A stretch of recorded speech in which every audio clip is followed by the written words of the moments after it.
Today we're going to talk about the interplay between the rules in Utah for custody evaluations, better known as Rule 4903 of the Utah Code of Judicial Administration, and Utah Code Section 30-3-10, Sub 1E. And with me today is Clark Ward to my left and Lincoln Harris to my right, both of whom are experienced family law attorneys. Now, we have not talked in advance about anything other than the topics we're going to discuss. I don't know what either one of these gentlemen is going to say, and they don't know what I'm going to say either. And we wanted to also thank those that couldn't be here because of scheduling conflicts but showed their willingness. And so we may do another one of these in the future, but this is the first group. And gentlemen, thank you very much for being here. Happy to be here. So, what we're going to do in the order that this goes around is I will pose a question, and then Clark will respond to it, Lincoln will respond to it, and we're going to have Danielle Hawks, who was unable at the last moment to be here, so I'm sitting in for her. I was otherwise going to moderate. But each one of us will discuss each one of those for about 3 minutes. It doesn't have to be that, of course, and then we'll move on to the next question. Once we've discussed each question, then there will be one more period of time where if there's anything that we thought of or wanted to elaborate on, we'll do that, and that should go on for about 20, perhaps 30 minutes at most. All right. So Clark, the first question I'm going to ask you is, have you made a request to a court to have children interviewed? And if you do, for the benefit of those who may not be as familiar with the law, talk about what the provisions of the law are, and then if you've made a motion and how that's been received by a court. All right. First of all, 30-3-10, subparagraph 1 does allow a motion to be made, and it does authorize a tribunal, a trial judge, or a court commissioner to interview a minor child in a custody case. So the authority does exist. And ultimately, it does rest in the judge's discretion whether or not they're going to grant a motion, even if counsel stipulate to it. Excuse me. Each judge has their own nuances. Some are more welcoming to interviewing a minor child than others. Some will absolutely refuse.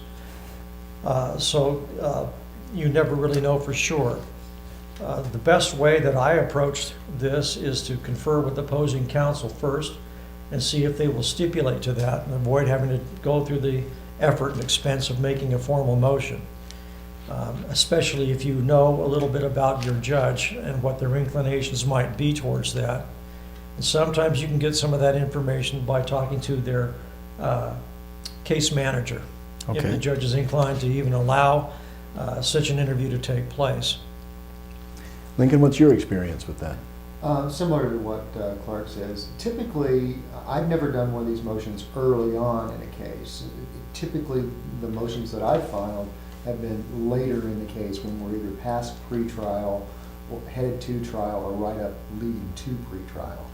And in cases where there was not a custody evaluation performed. How, and just along the same lines as Clark's question to him, how does it get received? In your experience, what's the reception you get from the courts? Typically, I think the judges don't want to do this at all. I think they'd rather find some other method of getting this information out.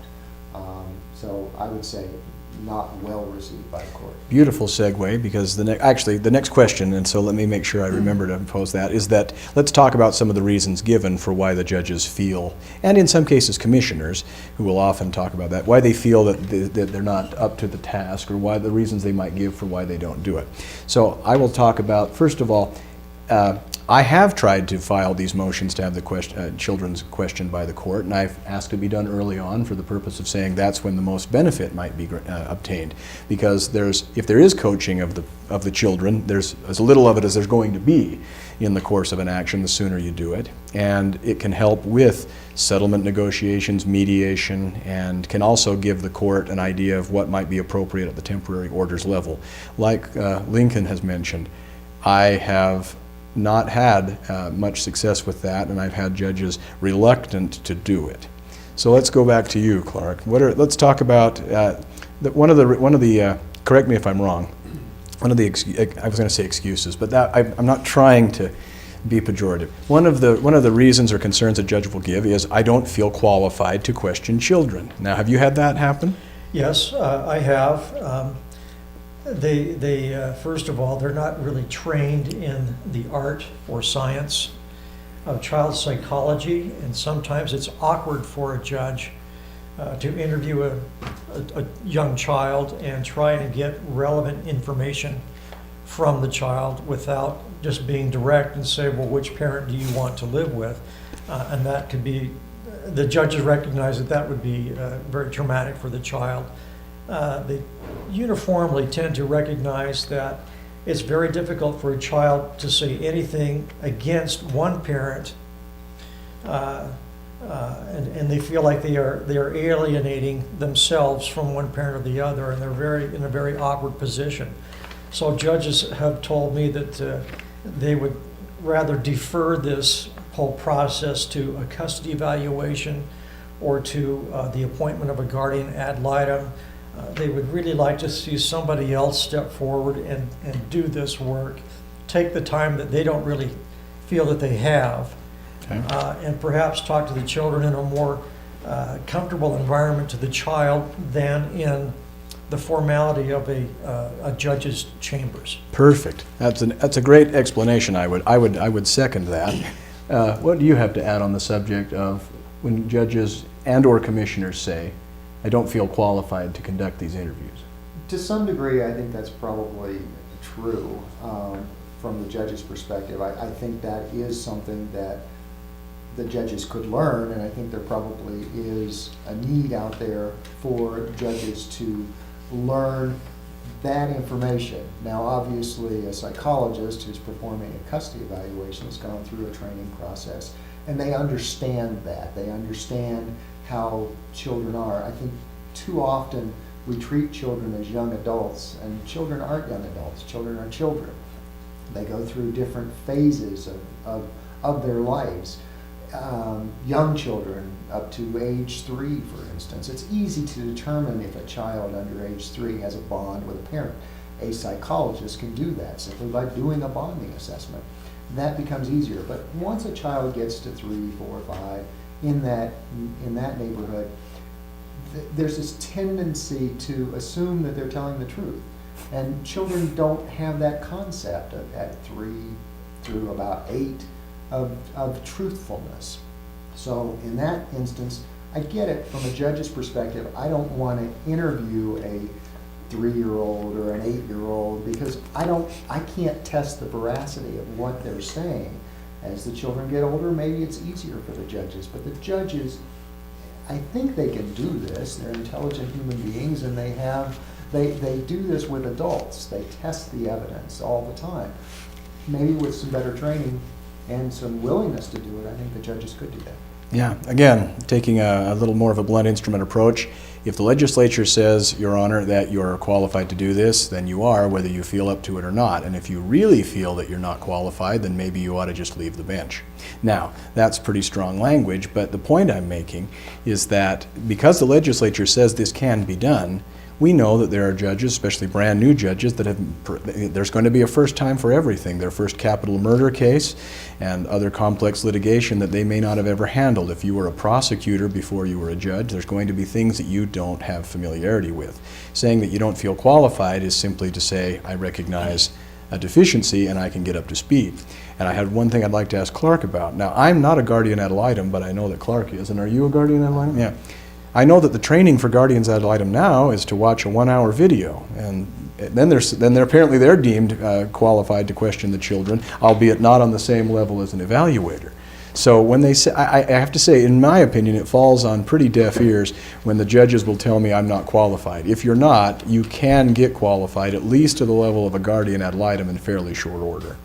Well, the video that an attorney takes to get the credential to qualify as a guardian Yes, ad litem, using air quotes, I agree. yes, has nothing to do with how you interview children.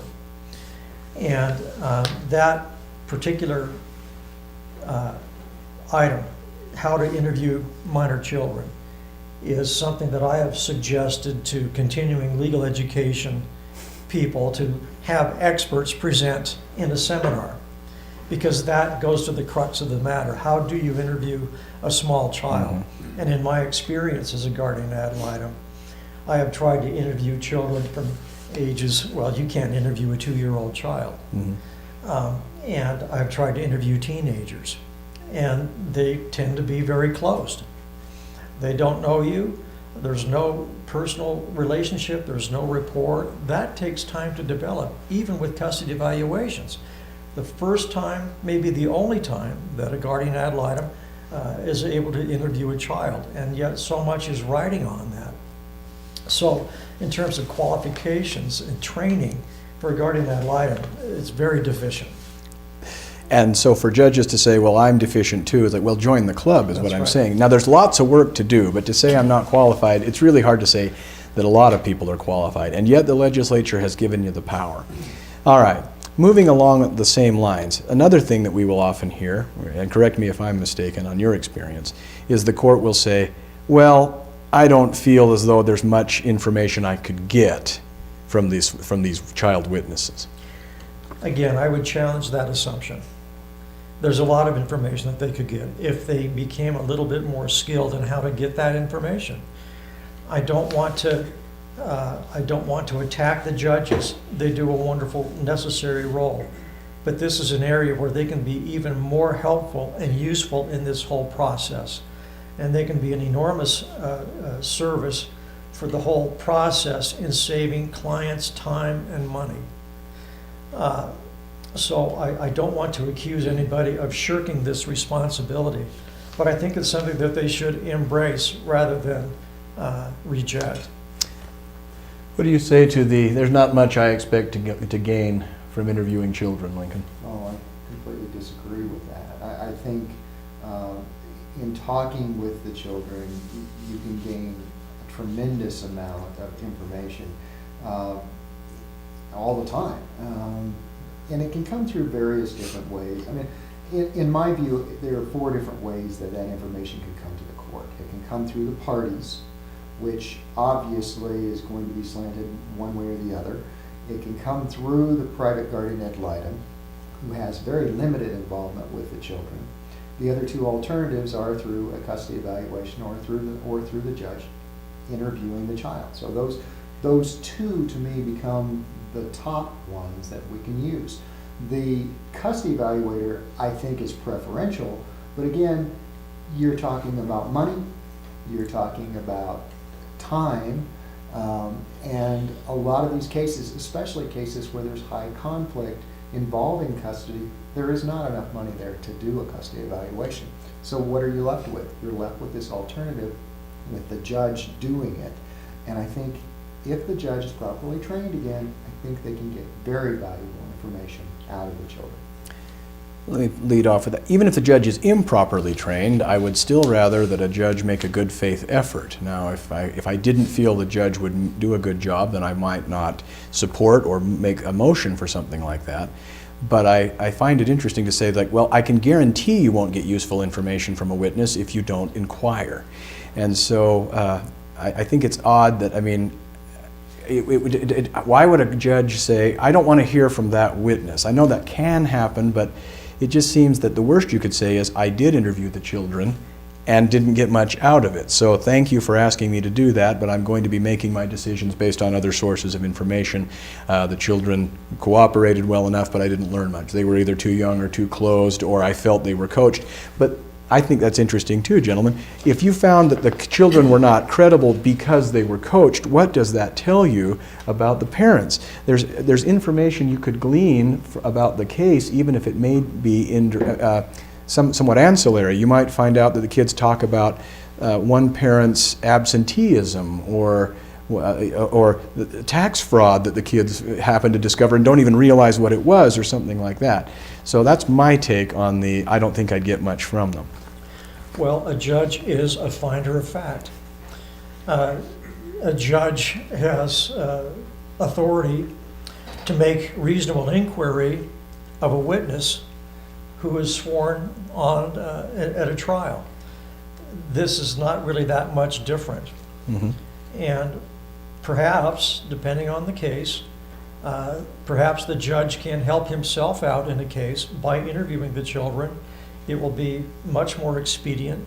It could take much less time, and the judge can schedule a pretrial conference with counsel and say, I have interviewed this child twice, 3 times, and I find consistent themes with this child, and here is what I am seeing.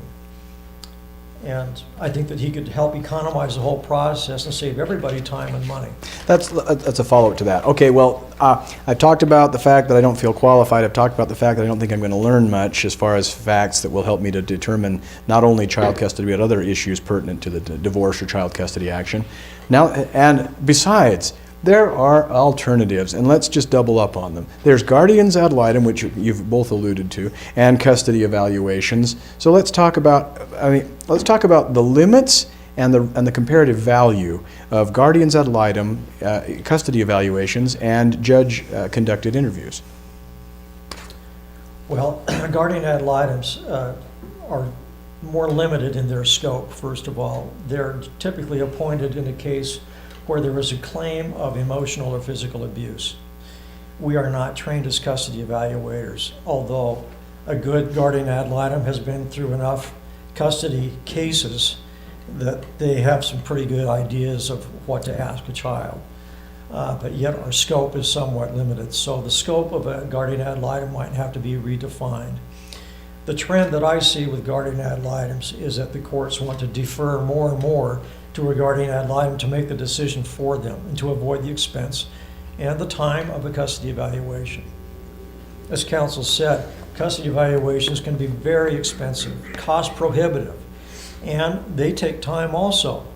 With each passing day, especially in a high conflict case, the conflict continues to rage and there's no relief for anyone.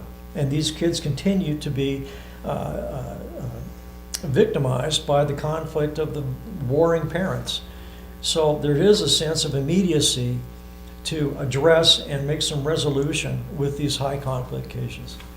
Okay, let's compare guardian ad litem, custody evaluator, and an inquiry by the court. I think each of these has sort of a tool bag that they can pull from to get you information and to come to decisions. Obviously, a judge has the skills that a judge has, and that is listening to testimony, taking that in, determining whether it's credible or not, and being able to make decisions from that. So that's the judge's tool bag. A private guardian ad litem comes from an attorney background, skeptical of facts, listening to this information and being able to pull from that. Again, on a very limited scale. The custody evaluator, depending again on the money and the time element of it, has many more tools available to them to use. They have their own training, they have lots of tests that they can do. They have psychological tests, they have bonding assessments, there's lots of different things that they can do. But each of these is constrained by time, by money, and by ability. We've all dealt with custody evaluators. Some are just better than others. They're better able to pull it all together and put it into a report and to get you to where you need to be at the end of the day. I think the same is true with judges, and it's also true with private guardian ad litem. Judges are not compelled to defer to custody evaluations, and there have been a few cases I recall where they proudly mentioned that in their findings of fact. And they're like, well, you may have had an expensive custody evaluation and it may have been very thorough, but I still choose. So, Your Honors, if you're going to do that, my statement to you would be, perhaps you can do a custody evaluation and still interview the children.